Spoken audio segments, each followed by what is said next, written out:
বেণীমাধব, বেণীমাধব, তোমার বাড়ি যাব। বেণীমাধব, তুমি কি আর আমার কথা ভাবো? বেণীমাধব মোহন বাঁশি তমাল তরুমূলে বাজিয়েছিলে, আমি তখন মালতী স্কুলে।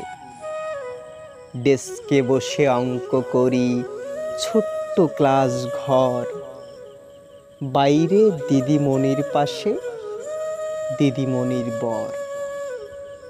আমি তখন নবম শ্রেণী, আমি তখন শাড়ি। আলাপ হলো বেণীমাধব সুলেখাদের বাড়ি। বেণীমাধব, বেণীমাধব, লেখাপড়ায় ভালো, শহর থেকে বেড়াতে এলে আমার রং কালো। তোমায় দেখে এক দৌড়ে পালিয়ে গেছি ঘরে। বেণীমাধব, আমার বাবা দোকানে কাজ করে।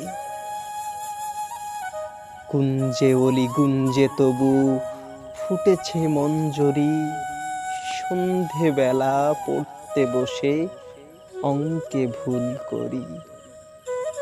আমি তখন নবম শ্রেণী, আমি তখন 16।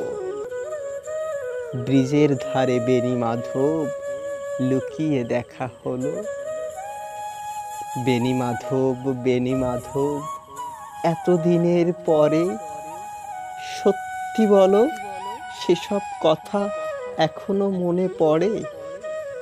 সেসব কথা বলেছ তুমি তোমার প্রেমিকাকে?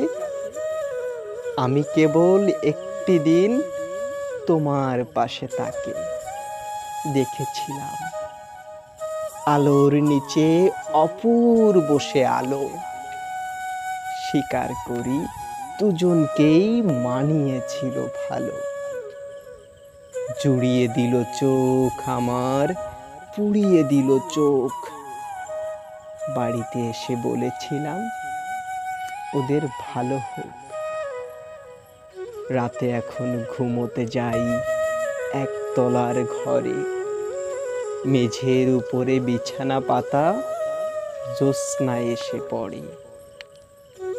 আমার পরে যে বোন ছিল চোরাপথের বাঁকে মিলিয়ে গেছে, জানি না আজ কার সঙ্গে থাকে। আজ জুটেছে, কাল কি হবে?